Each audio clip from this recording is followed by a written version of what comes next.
Thank you very much. It's also very nice to be back here. I think, when was it, 20 years ago, Amanda? Or right. We're all getting a little older and forgetting when we were some places and things like that. I'd like to begin with a question. How many of you know the film Fantasia? And how many of you have seen The Sorcerer's Apprentice? And how many of you are fond of that Sorcerer's Apprentice? No, pretty good. I like to do this little poll because I may sort of cause you some trauma in my talk today. After 14 years have passed, I am still wondering why a conventional series of fantasy novels, such as the Harry Potter books, has had such phenomenal success. I purposely use the adverb still because I had tentatively proposed an answer to my own puzzlement in 2000 when I published Sticks and Stones, The Troublesome Success of Children's Literature from Slavomir Peter to Harry Potter. I claim that I'm quoting myself right now. I don't always do that. There is something wonderfully paradoxical about the phenomena surrounding the phenomenon of Harry Potter works. For anything to become phenomenon in Western society, it must first be recognized as unusual, extraordinary, remarkable, and outstanding. In other words, it must be popularly accepted or condemned, worthy of everyone's attention. It must conform to the standards of exception set by the mass media and promoted by the culture industry in general. To be phenomenal means that a person or commodity must conform to the tastes of hegemonic groups that determine what makes for a phenomenon. In short, it is impossible to be phenomenal without conforming to conventionality. Whether you are a super athlete, actor, writer, or commodity, and there is tremendous overlap in these categories, you must be displayed and display yourself according to socially accepted rules and expectations of phenomenality. End of my quote, quoting myself. Now, I'm not about to recant this week's critique. I never do that. In fact, I could even elaborate and deepen it by discussing how the network of publicity and hyping forms and determines meanings in contemporary cultures throughout the world. I contend that the Harry Potter novels do not have an inherent meaning, but meaning bestowed on them by a massive web of fanzines, mass-mediated publicity, toy and other commodity manufacturers, the film industry, and the creation of myths about J.K. Rowling and the origin of her novels, which are, to be sure, well-written and readily accessible to the common reader or viewer. But Rowling complies and had to comply to the conventions of the culture industry. After all, popular culture is no longer made popular by what the Italians call popolo, the people, but by those forces that influence and manipulate how the popolo or people will receive commodified forms of culture and react, or should react. That being said, I've recognized there's something significant that escaped my attention when I first began endeavoring to explain why the Harry Potter novels had such a mammoth success. And I want to try now to take a much different approach that has, I believe, ramifications for understanding the deep roots of children's literature and popular culture, not just for understanding the success of the Harry Potter novels and their paraphernalia. I want to propose that the Harry Potter novels hark back to stories told and written down about magicians and their apprentices during and before the Greco-Roman period in Europe and the Middle East. And such great dissemination was noted already in the 19th century by the great British folklorist William Alexander Clouston. Indeed, these tales were widely disseminated over centuries by word of mouth and script until they became mimetic, forming a memeplex. Don't worry, I'll explain what I mean by mimetics. They became mimetic, forming a memeplex in Western cultural memory and expressing and touching upon core human dispositions and drives for knowledge and power that are related to the adaptation and survival of the human species. Underlining my thesis is the notion that black and white magic are two sides of the same coin of erudite knowledge gained from an intense scientific study of the material universe and knowers of the very basic elements of our world, the magicians, sorcerers, wizards, witches, inventors, shamans, scientists, medicine men, priests, priestesses, and of course, politicians, have discovered miraculous ways to use black and white magic to transform themselves and their environments in ways that most people cannot.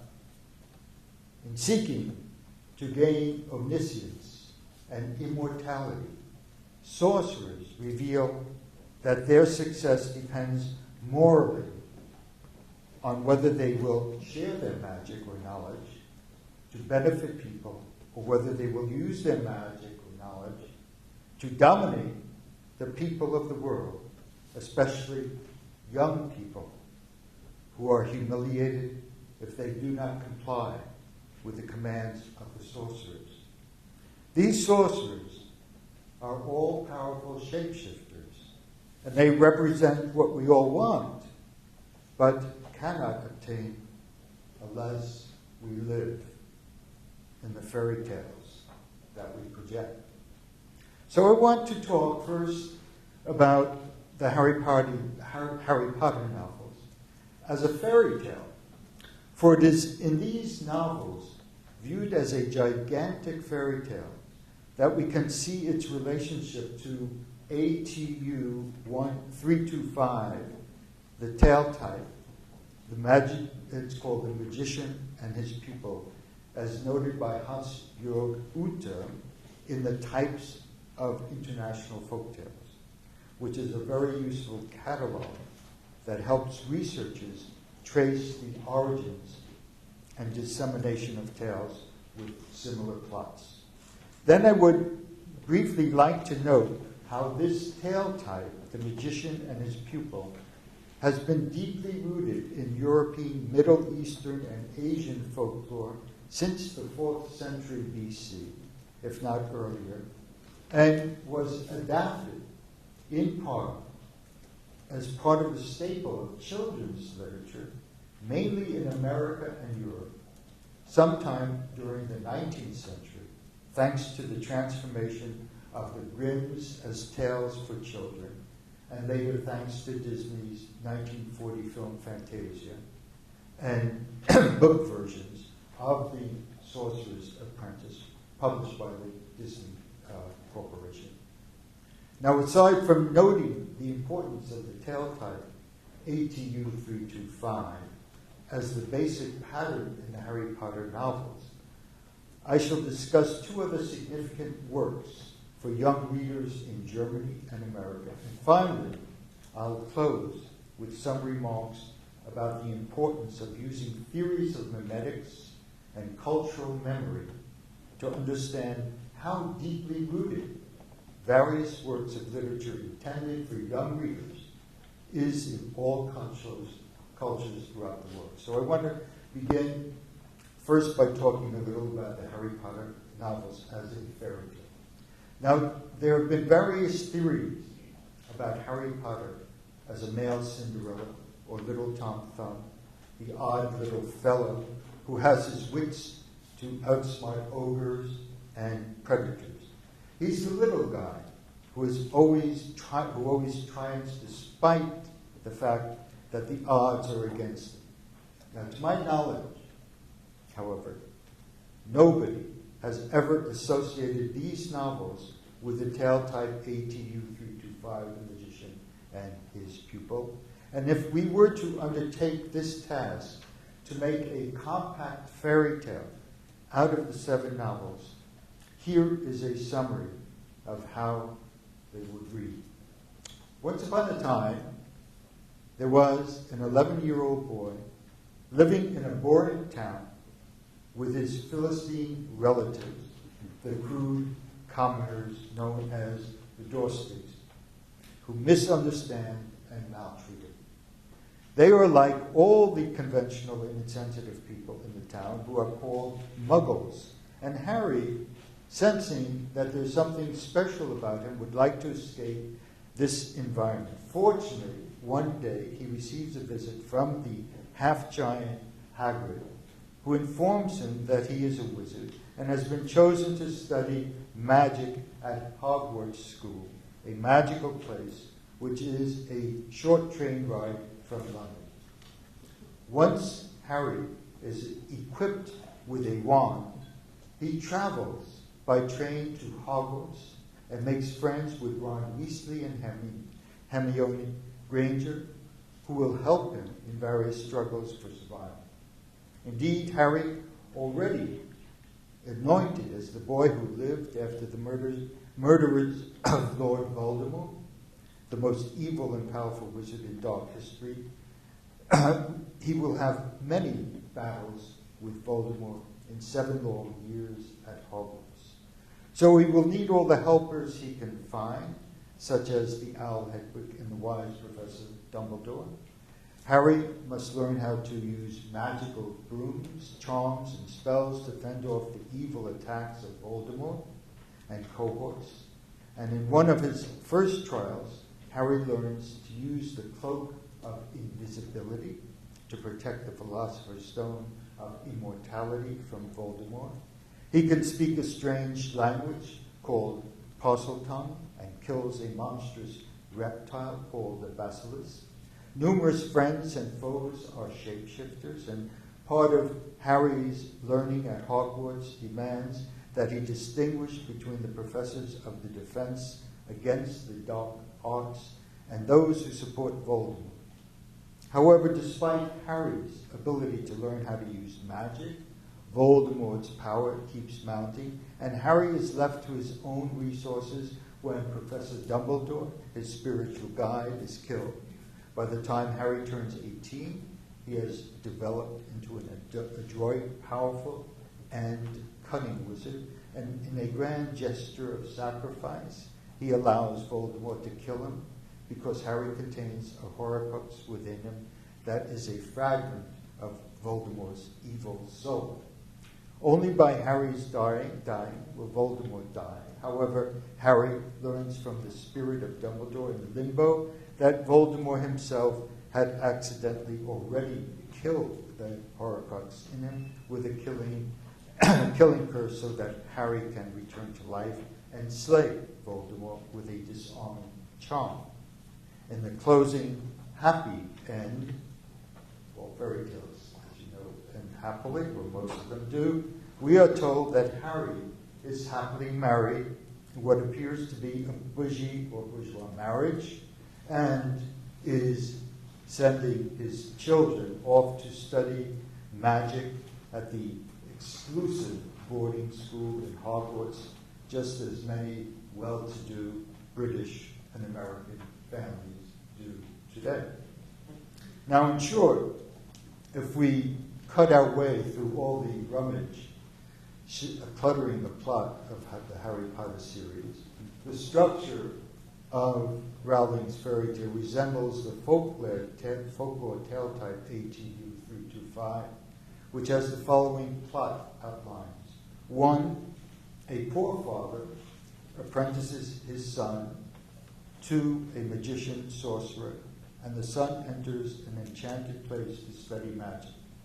The son, as pupil, can only be released from the designated time in the magician's school after he has learned sufficient magic, generally 1 year.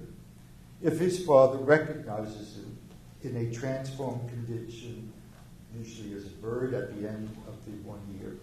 2, the son secretly indicates to his father how he can recognize him, or the father is helped by a mysterious stranger. 3, once liberated, the son, who has learned and gained just as much knowledge of magic as his master, can shapeshift, and he uses this power to have his father sell him for a good deal of money as an ox or a cow or greyhound or horse at country markets or fairs. Then after he's sold, the son returns to his human form, runs away from the buyers, and returns to his father. And the son can only return to his human form if the father keeps the leash or bridle that binds him. Son and father become wealthy by doing this a few times. 4, the magician seeks revenge at a fair or market, buys the former pupil as a horse, and manages to keep the bridle. 5, the magician imprisons the pupil as horse, tortures him.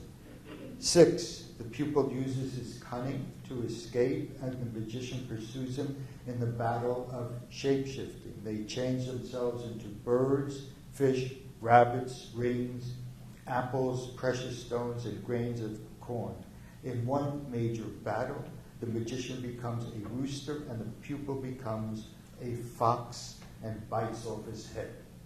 7, sometimes the pupil returns to his father, sometimes he marries a princess or maiden who has helped him.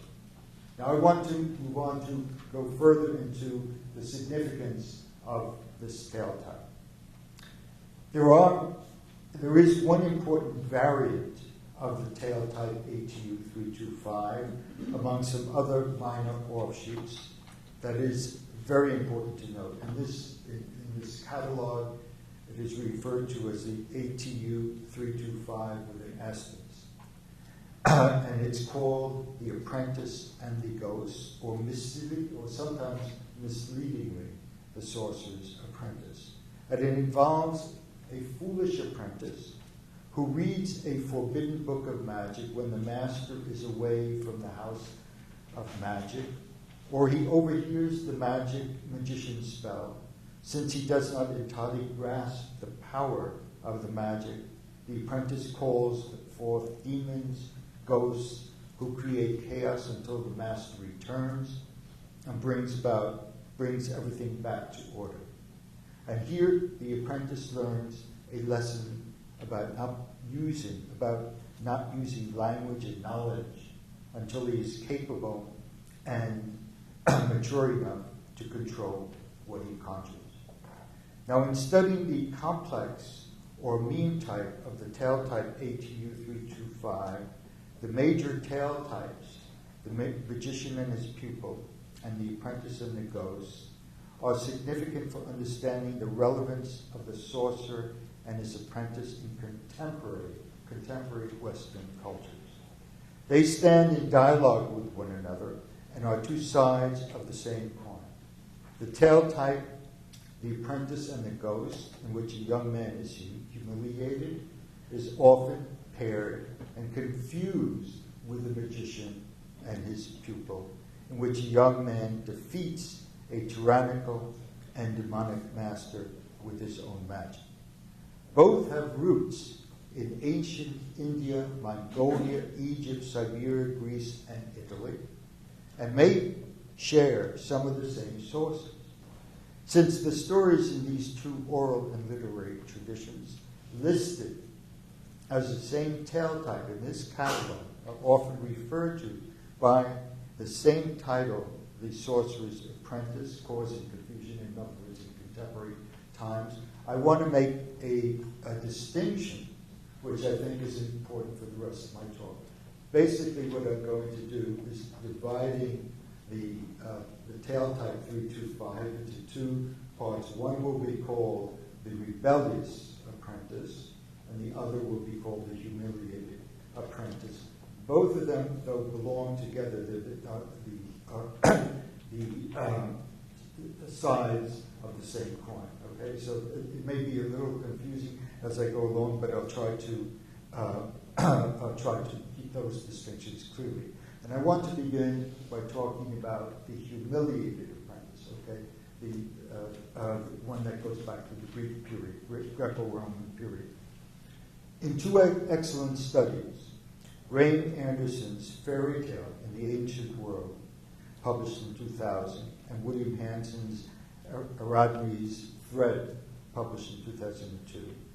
The authors both cite Lucian's comic Philipseuditus, The Lover of Lies, that we have a manuscript from AD 150, as one of the main sources of the humiliated apprentice, which they believe has much older variants and stems from an oral tradition.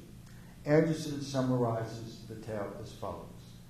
A young Greek called Euclides is touring Egypt, and in the course of a trip on the Nile encounters Pancratus, an amazing magician, to whom he is apprenticed.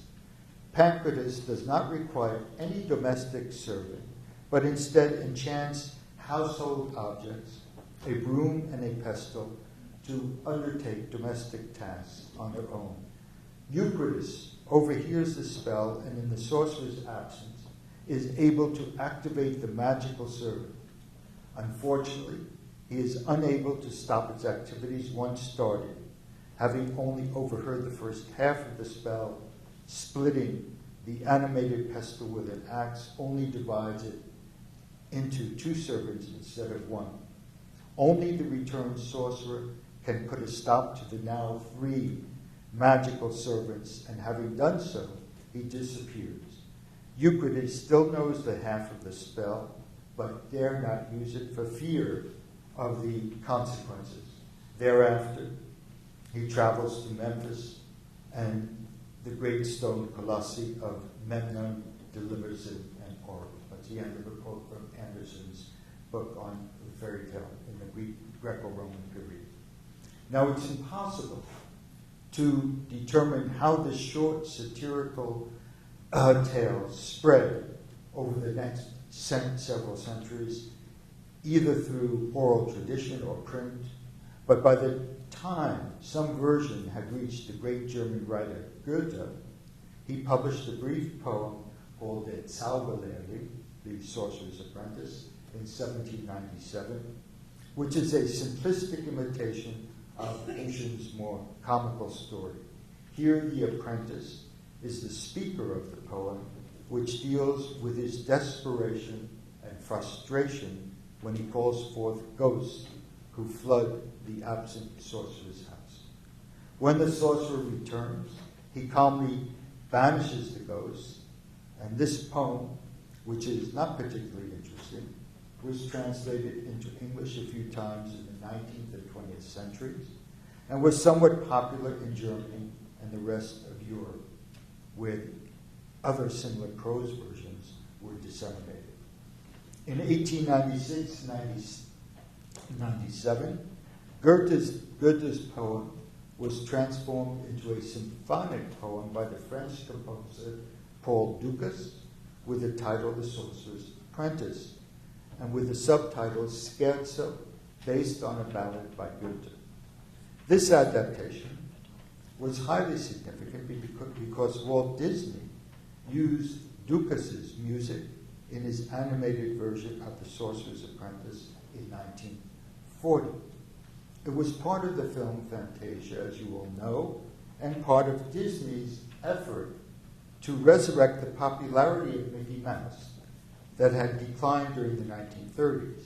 In this film, which soon became a popular picture book in the 1940s, Mickey is portrayed as a powerful wizard servant, not as a powerful wizard, as a powerful wizard servant who must do menial tasks like sweeping floors, chopping wood, and carrying water from the well to scrub the floors. When the sorcerer has to leave the house, Mickey takes the sorcerer's hat and puts it on his head. He soon begins to command the broom to do all his chores, and at one point he rests, falls asleep, and dreams that he is the greatest sorcerer in the world, while the broom keeps carrying water from the well and floods the house. Desperately, Mickey tries to stop the broom by chopping it with an axe. However, he only creates more brooms and a huge flood. When the sorcerer returns, he immediately restores everything with one command. Angrily, he swats Mickey with a broom and sends him off to his work. In the Disney picture books that were published after the film, the ending is slightly different. The wizard frowns and says, "Don't start what you can't finish." Then Mickey trudges off to work like a slave. Now, the Disney film and book are significant in the oral and written tradition of the humiliated apprentice because it infantilizes the tale type and also succeeds in perniciously celebrating the ideology of paternal domination and authoritarianism. By infantilization, I mean that the original storytelling, which had been primarily intended for adults, including Goethe's poem, was transformed into a children's warning story about the use of language and power and a young person's place in the world. The ideological message already apparent in Lucian's story is reinforced by Disney's version. Young people are to obey omnipotent people, and if they try to use the knowledge and power of their mentors before they have been fully formed by these magicians, they will bring demons into the world and create chaos. The responsibility for chaos is then placed on the shoulders of children. Now, given the enduring paternal, hierarchical, and elitist tendencies in most cultures throughout the world, it's clear why we are disposed or compelled to liken the popular Mickey Mouse in Disney's The Sorcerer's Apprentice, who bows to a benign tyrant. And it also becomes clear why, at the same time, we are drawn to the popular Harry Potter in Rowling series, who is spontaneous and resists domination. Moreover, in each case, powerful metaphors, which are, in my opinion, mimetic, appeal to us and form stories that address one of the most fundamental aspects of human struggle, the necessity to attain knowledge, to keep spontaneity and the imagination alive, and to resist arbitrary domination. Unfortunately, after the very successful production of Fantasia, there was, and continues to be a disproportionate production of illustrated storybooks for children that promulgate the ideological message of the humiliated apprentice. This tendency can be seen in 3 banal or pernicious picture books for young readers: Richard Rustin's The Sorcerer's Apprentice of 1941, and there were many others in the early 40s, illustrated by Frank Lieberman; Mariana Meyer's The Sorcerer's Apprentice, a Greek Fable of 1989, illustrated by David Wiesner; and Nancy Willard's The Sorcerer's Apprentice of 1993, illustrated by Leo and Diane Dillon, to name, just naming a few. There are about 40 or 50 Sorcerer's Apprentice books that basically repeat the same story. Now, there is common sense in almost all the oral and written versions of this tale type. But what is disturbing and questionable is the portrayal of the sorcerer as godlike and the possessor of absolute knowledge.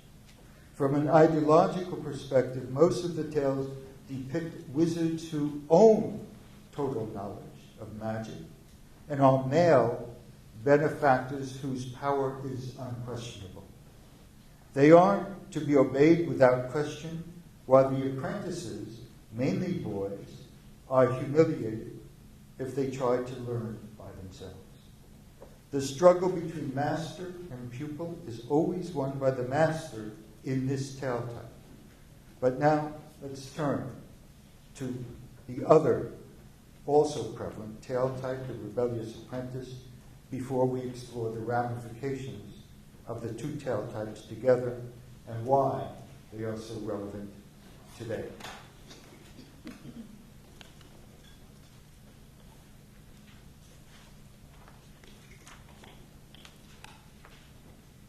Though it's not entirely clear whether we can ever know the exact origins of the rebellious apprentice, and whether the Oriental versions influenced the Western tales or vice versa, folklorists have found and studied similar motifs and stories from the ancient Mongolian city Kur, the Turkish history of the 40 viziers, Hesiod's catalogues of women's fragments, Ovid's Metamorphoses, and the second calendar story in the Arabian Nights. All of these are either pre-Christian or very early medieval period.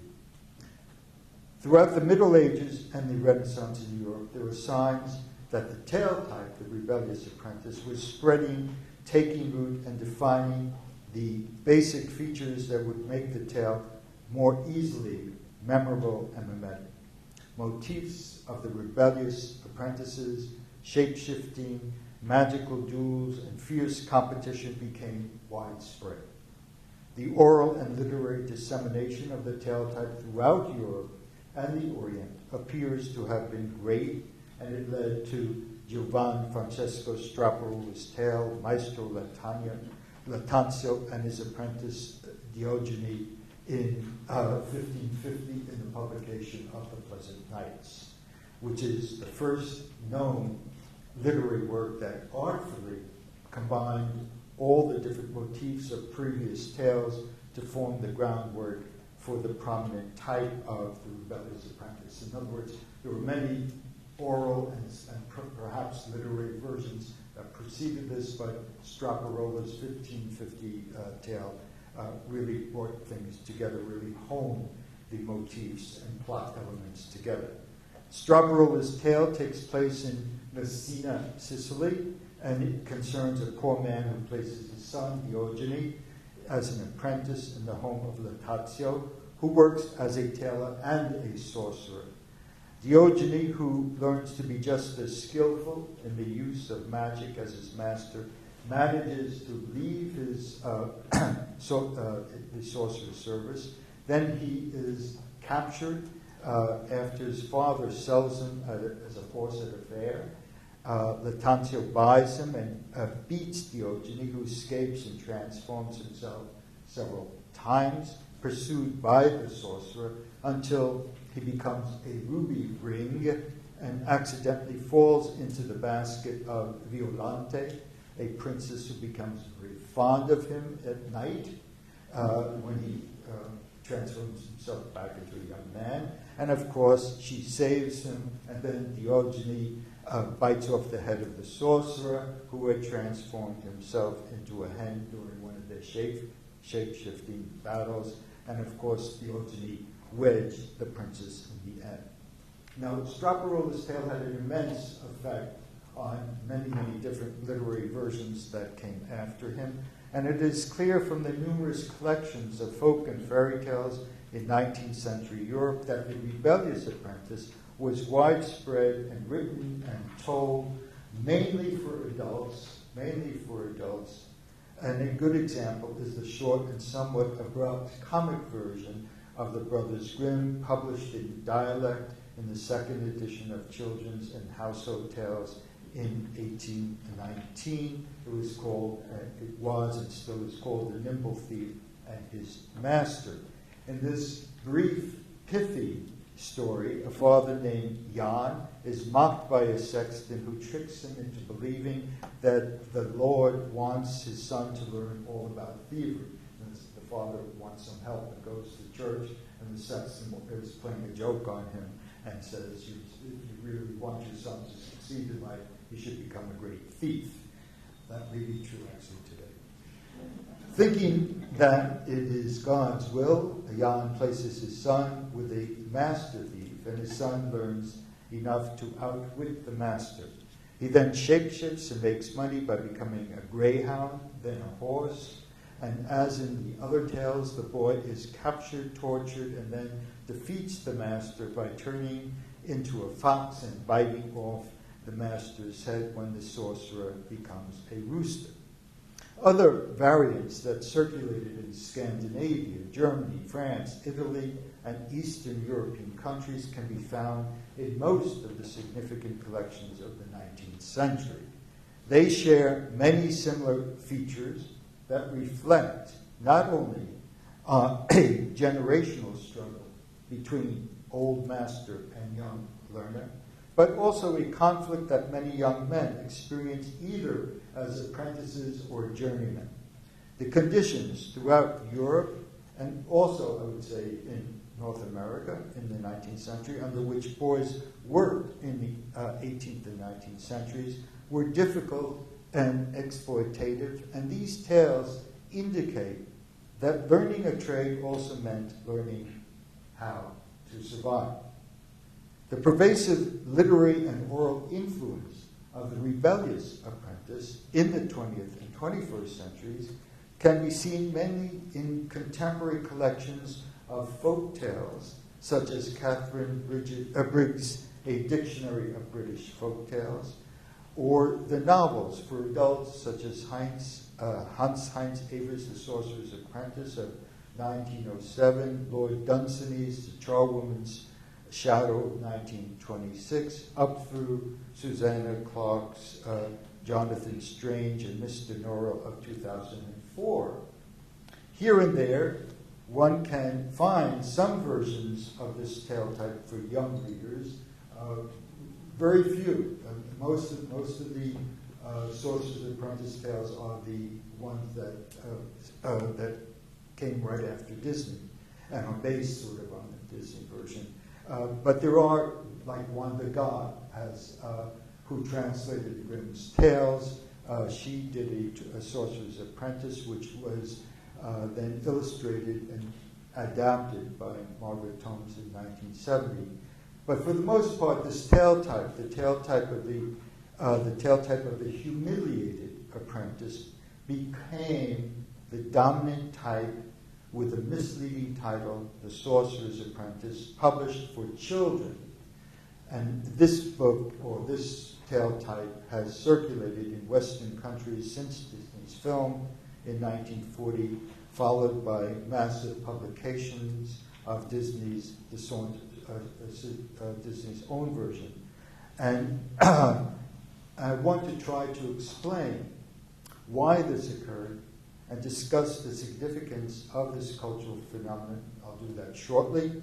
But for now, I want to focus on two books for young readers that are connected to the tradition of the rebellious apprentice, namely Ottfried Preußler's Krabat, that came out in 1971 and was translated into English as The Satanic Mill in 1972, and Sarah Apprentice's Magic Thief series, which began to appear in America in 2008.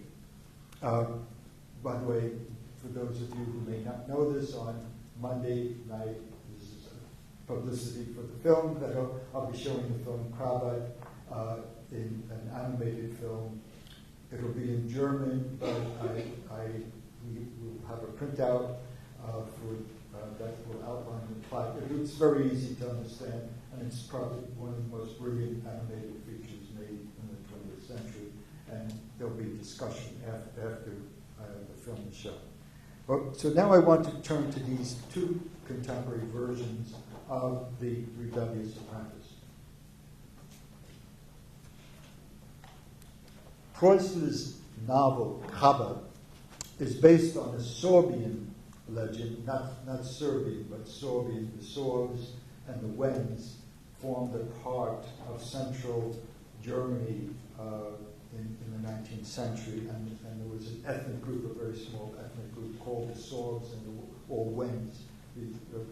For whatever reason, the two terms are used to describe this group. So Preußler's novel Krabat is based on a Sorbian legend that has a fascinating history. In other words, but it starts out as a legend and becomes a fairy tale. So I'll go through that. As a legend, there's some sort of historical truth in the origins of the story. There are three chronicles in 1840, from 1848 to 1878, based on oral versions that record the amazing accomplishments of the Colonel Johann Shadowitz, the Lord of Sterchen, known under the name of Krabat. Krabat means Croat, in other words, a Croatian. And this Lord is an evil magician, and because of his involvement with black magic, he was somewhat notorious. He lived in the 17th and 18th centuries, and during one of the Turkish wars, he allegedly flew in a coach in the air to Dresden, and along the way he allegedly damaged the church tower of Kamenzen, but he used his magic to rescue the Prince of Dresden from the Turks. Now, various stories about this sorcerer were spread throughout the 19th century, particularly in the regions of Lusatia and nearby areas of Czechoslovakia and Poland. The tales were told in Sorbian and Wendish dialect. Some were translated and expanded into German and printed in magazines and books. By the beginning of the 20th century, the short legend about the Colonel Shadowitz of Sterchen had been transformed into a hybrid fairy tale with an emphasis on a poor young man apprenticed to a sorcerer who works with black magic in a mysterious place, generally a mill. To liberate himself from the evil sorcerer, the apprentice must learn more about magic than the magician knows and use it to free himself and also his companions, if there are any. Most of the hybrid fairy tales about the rebellious apprentice in the 20th and 21st centuries were told or written for adults. Now, in 1971, Ottfried Preußler published his novel for young adults in German. And I should just mention that Preußler had served in the Wehrmacht during World War II. He was a very young man, drafted right out of high school when the war was coming to an end. He was unwillingly served in the Wehrmacht, then he was captured by the Russians and endured prisoner of war camps in a period from 1945 to about 1949. And when he returned to where he was born in this Lusatia region, most of the Germans had been moved out and relocated because it was taken over then by the Czechs. And he then became a school teacher in Bavaria, and it's one of the most famous 20th century. He died actually in 2013, but several of his books have been translated into English, and The Prophet was actually one of the first books that was translated as The Satanic Mill. Now, the novel is divided into 3 years, and I'll just give you a brief summary of it. And in the first one, Cobbett is a 14-year-old Sorbian or Wendian orphan. It takes place during the medieval period, late medieval period, whose mother and father had died from a great plague, and he travels about begging in the countryside of Lusatia with other young men. He dreams about black ravens which lure him to the Black Mill, where he becomes an apprentice to the tyrannical master, who is a sorcerer of black arts and promises to teach Cobbett magic to compensate him for his work at the mill. Yet Cobbett soon realizes that the master is a murderer and exploits the 10 apprentices who are already working there. The sadistic sorcerer also teaches them black magic only so that they can help him profit from deceiving other people. While on an outing, Cobbett falls in love with a young maiden by the name of Cantorca, and the more Cobbett experiences the brutality of the master, the more he wants to join Cantorca and flee the Black Mill. He can't do this because the sorcerer has control over him and all the apprentices using black magic. By his 3rd year at the mill, Cobbett, who has now gained a vast knowledge of magic, learns that only through love will he be able to free himself from the master. On New Year's Eve of the 3rd year, Cantorca courageously goes to the mill and liberates Cobbett and the other apprentices by identifying him among the boys, all changed into ravens. The master shows her the 10 ravens, and to his dismay, she recognizes Cobbett, which means the sorcerer must die at midnight when the mill is to be destroyed by flames.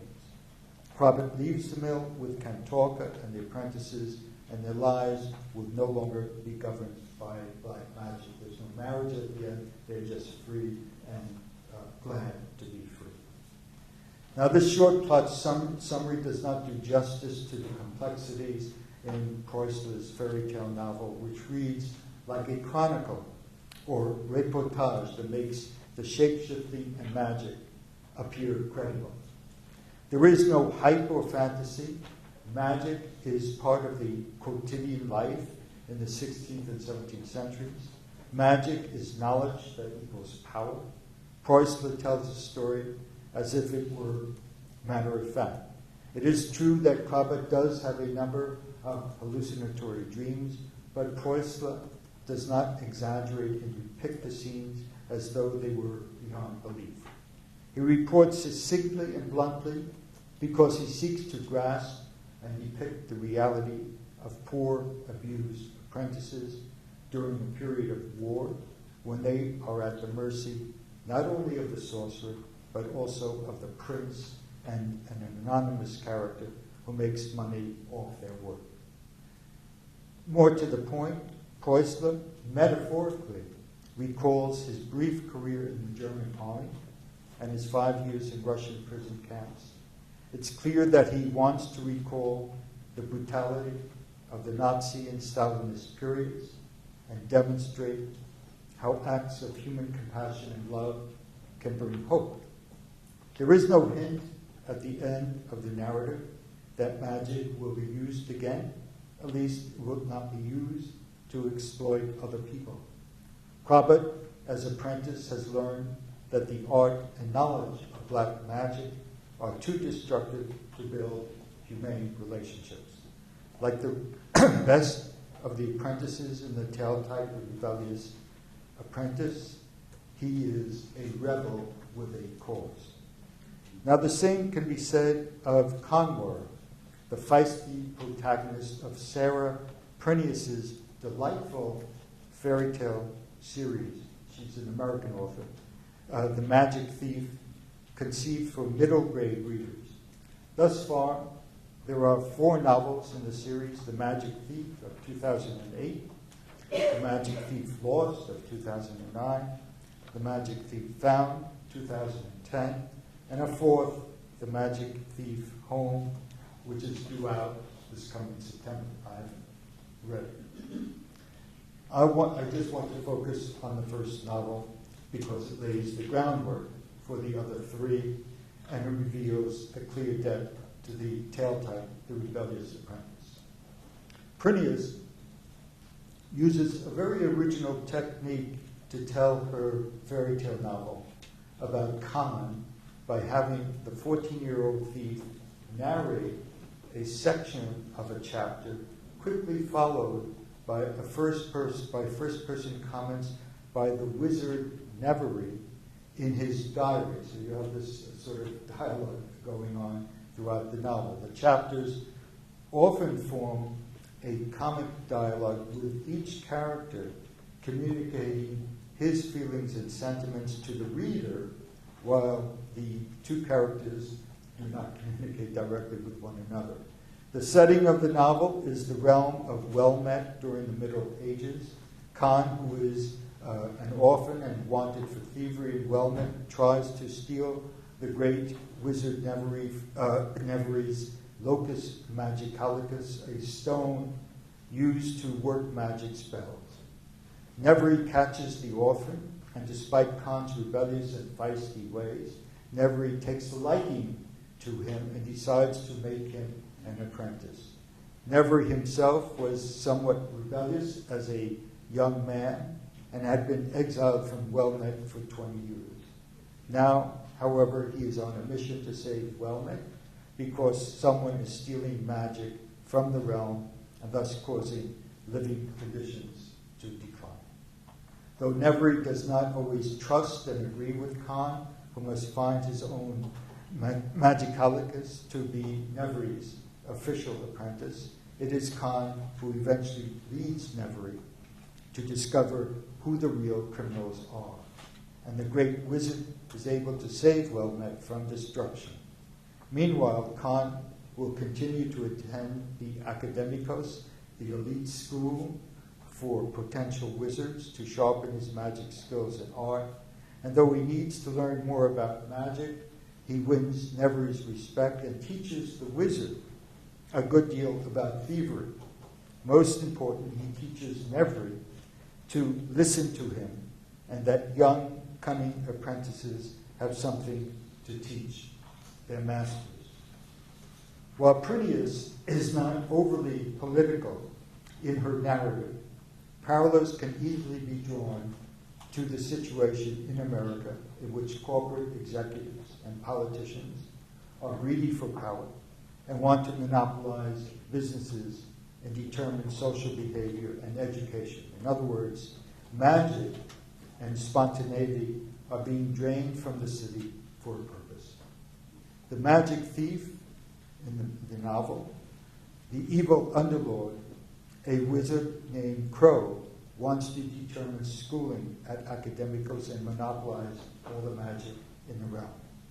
Fortunately, as in the Harry Potter series, there are good sorcerers as well as wicked ones, and the young apprentices must discern how to use magic that they learn from them.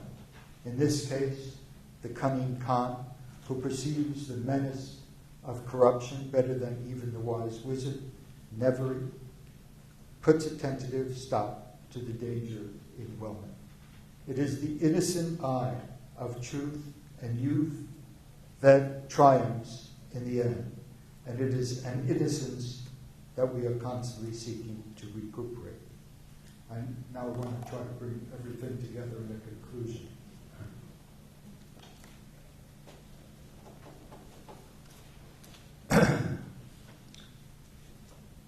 Secretly, we know this truth. My heart leaps up when I behold a rainbow in the sky. So it was when my life began, so it is now. I am a man. So be it when I shall grow old, or let me die. The child is father of the man. I could wish my days to be bound, each to each, by natural piety. Of course, today, we would say the child is mother and father of humankind. And as we grow, we become more and more aware that we lack what we as children had, and we shall never be able to regain or retain that childhood wisdom, imagination, spontaneity, and ingenuity that we once had. Instead, we grow to confront a fraught relationship with children that involves two contradictory impulses and drives. The first one is we want to nourish their individual talents, guide them to comprehend the complex social networks into which they are born, and protect them from adverse forces. The second, we seek to regulate and discipline them according to arbitrary rules of the civilizing process to which they are disciplined to comply, even though we ourselves may not understand the source and sense of the rules and do not even legislate them ourselves. In the process, we become jealous of the free spirit of children, and we unconsciously repress and oppress them to maintain power over them, for fear that they might expose our hypocrisies and contradictions. Now, it's dangerous and always ignorant to discuss and analyze how we as teachers, masters, sorcerers, treat children as pupils, apprentices, by using categorical dichotomies. It is wrong-headed to apply dichotomies to our study of children and how they were raised in past societies as apprentices. And it is not always helpful to use dichotomies to explain our own interrelationships with children in our roles of good and evil wizards. In fact, we often nourish and discipline children at the same time. But we must be aware that we do this within societies that are still, all of them, patriarchal throughout the world, and in societies that devour and devastate their children through civilizing processes that withhold knowledge or use the magic of knowledge to manipulate children. Moreover, we are both victims and victimizers, often unrelentingly punishing children for what we may have suffered in our childhood. So given the complex nature of how societies, childhood, and the education of children have evolved, dichotomies cannot provide the categories that we need to grasp the dynamics of the pupil-sorcerer relationship. But I believe Elizabeth Young Brule's theories in her book, Childism, Confronting Prejudice Against Children, can offer a starting point to help us understand the ambiguities of our relations with children and why the memeplex of sorcerer apprentice stories are still vital for us. Young Brule argues that children are a target group of prejudice, which he calls childism, and that in order to understand how the prejudices works as childism, we must explore the various motivations of the victimizers, something that is rarely done. The foundation for prejudice against children can be traced back to Greek civilization that laid the basis for the prejudice in the Judeo-Christian tradition. To quote Young Brule, Aristotle's assumptions about children, that they are possessions and lack reasoning ability, are childish. Nonetheless, they fit well with the common assumptions of the Greeks, and they were easily built into the European tradition after Aristotle, where they continue to intertwine with sexism and justifications of slavery, which eventually became racist. The idea that children are by nature meant to be owned by their male parent and that they lack reason has justified treating them like slaves and like immature, unformed persons without the active qualities, the developmental thrust, the proto-reasoning and choosing, and the individuality that contemporary developmentalists now recognize in them. End of the quote. Now, prejudice in general is a belief system, not a knowledge system, about a particular group. And as a belief system, stereotypes of the targeted groups are formed based on some obvious distinguishing appearances, but more on activities and functions attributed to the group by way of fantasies. Young Brew maintains that there are three elementary forms of fantasy related to sexism, racism, and anti-Semitism, and childism can involve all three forms of fantasy, belief, and action. And they are: one, fantasies about being able to self-reproduce and to own the self-reproduced offspring. Two, fantasies about being able to have slaves, usually sex slaves, who are not incest objects. Three, fantasies about being able to eliminate something felt to be invidiously or secretly depleting one from within.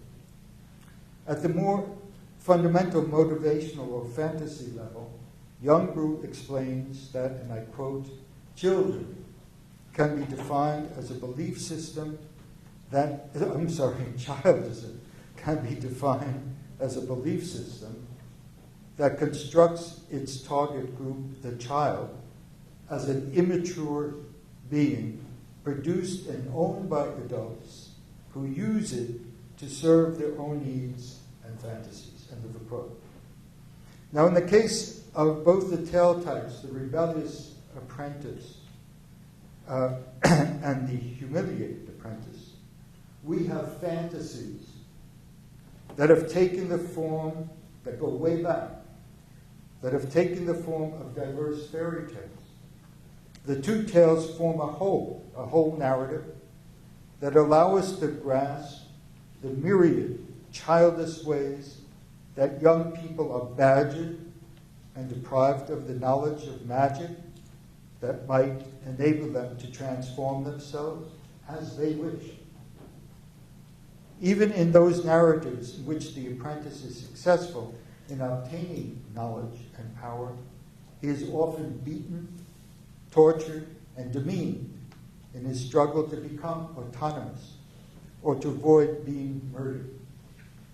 The stories, as fantastic projections, stem from the actual lived experiences of storytellers whose tales about the childish maltreatment of apprentices are thousands of years old. And as they have been disseminated and honed, they have become memes that are relevant in almost every culture because they deal with the adaptation strategies and survival of children and how they must deal with the prejudices, prejudices of childism. In Evolution of Culture Memetics, an essay by Francis Highline and Klaus Chilians, they write, and I quote, "The concept of meme can be defined as an information pattern held in an individual's memory, which is capable of being copied to another individual's memory. Memetics can then be defined as the theoretical and empirical science that studies the replication, spread, and evolution of memes. Memes differ in their degree of fitness, in other words, adaptedness, to the socio-cultural environment in which they propagate. Fitter memes will be more successful in being communicated, infecting more individuals, and thus spreading over a large population.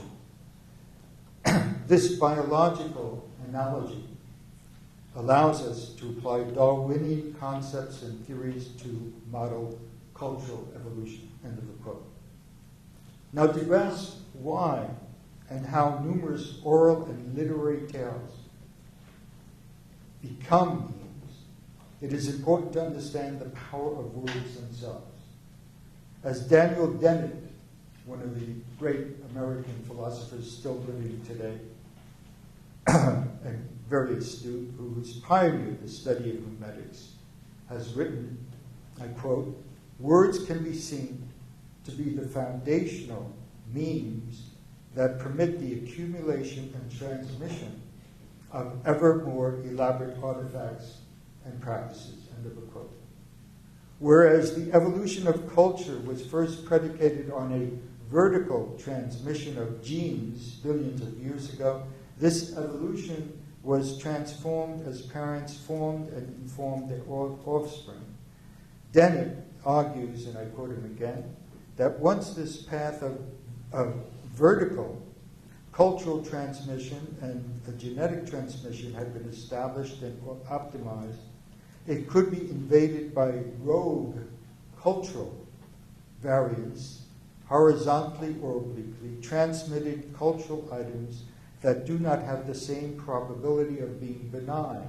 These rogue cultural variants are what Richard Dawkins calls memes, and although some of them are bound to be pernicious, parasites not mutualists, others are profound enhancers of the native competences of the host they infect. One can acquire huge amounts of valuable information of which one's parents had no inkling, along with the junk and the scams. End of the quote. Now, as we know, oral folk tales and so-called kiddie literature are roguish. That is, despite changes in attitudes to folk tales and kiddie literature, they are still regarded as rogue memes. Yet, as Dennett remarks, I quote him again, many of our most valuable cultural treasures have no identifiable author and almost certainly were cobbled together by many largely unwitting minds over periods of time. Nobody invented words or arithmetic or music or maps or money. These excellent things acquired their effective designs the same way that plants and animals and viruses acquired theirs. They evolved by natural selection, end of the quote. Then it concludes that the key improvements then of the mimetic perspective are its recognition that, one, excellently designed cultural entities may, like highly efficient viruses, have no intelligent design at all in their ancestry. Secondly, memes, like viruses and other symbionts, have their own fitness. Those that flourish will be those that better secure their own production, whether or not they do this by enhancing the reproductive success of their hosts by mutualist means. End of the quote. Here it's important to add that memes often form memeplexes that are groups of similar memes which replicate together to reinforce each other's survival, or that compete with one another for survival. And in the case of the two tale types, the rebellious apprentice and the tyrannical sorcerer, and the humiliated apprentice and the omnipotent sorcerer, which originated hundreds of years ago, we do not know what words were spoken, when, and where to generate tales about young men who rebelled against their masters and sought to use magic words to enhance their knowledge and power, and tales about young men who were intimidated and humiliated by omnipotent sorcerers because they endeavored to use magic words to enhance their knowledge or power.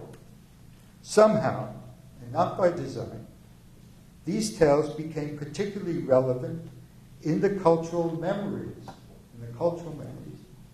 of most countries of Europe, North and South America, and the Middle East and Asia. And they are particular because they have mutated according to changes in the civilizing processes in distinct countries and reflect different notions of childism, class struggle, and competition for power. When I speak of cultural memory, I am specifically referring to the work of Jan and Elida Assmann in Cultural Memory and Early Civilization, a book written by Jan Assmann. He explains the basic principles that constitute cultural memory. He writes, and I quote, "My book deals with the connection between these three themes of memory or reference to the past: identity or political imagination, and cultural continuity or the formation of tradition. Every culture formulates something that might be called a connective structure. It has a binding effect that works on two levels, social and temporal. It binds people together by providing a symbolic universe, a common area of experience, expectation, and action whose connecting force provides them with trust, with orientation.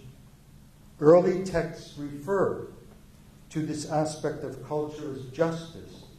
However, it also links yesterday with today by giving form and presence to influential experiences and memories, incorporating images and tales from another time into the background of the onward moving present and bring with it hope and continuity." Assmann stresses that repetition is the basic principle behind all the connective structures. And in the case of folk and fairy tales, I would contend that there are also elements in the narratives that are transcultural and account for the wide dissemination of similar tale types throughout the world. We can perhaps call them global memes. They bind us in apparent and unapparent ways. They survive because they provide relevant information about conditions in contrived civilizing processes that further or impede the development of young people. In the case of the rebellious apprentice and the humiliated apprentice, we are dealing with rogue, positive, and pernicious memes that form a memeplex. Viewed ideologically and from a meme's eye perspective, the tales that stem from the cultural memory of the rebellious apprentice continue to be relevant. In my opinion, because they expose the childish prejudices of authorities and parents and point to the necessity to learn how to shift shape, mutate, and transform so that they will not be sacrificed or killed by the insidious forces seeking to control them. The tales that have emanated from the cultural memory of the humiliated apprentice tend to reinforce the illusion of absolute omnipotence that metaphorically is associated with authorities and parents. According to these tales, young people are to be intimidated and to apply with the power of authorities and parents. No questions are to be asked. They are simply to take tests. No questions at all in the global tradition of both tale types that form spells are essential to learn, whether they are part of the codes of black magic or white magic. It is through learning words that young people can attain a sense of themselves and the world around them. It is through pronouncing words that they can test themselves and the forces that have determined their habitus. It is through the retelling of tales that have spread like memes and question evil and good sorcerers that children can learn to cultivate innovative strategies that bring about social justice and generate hope that the world can be transformed. Thank you.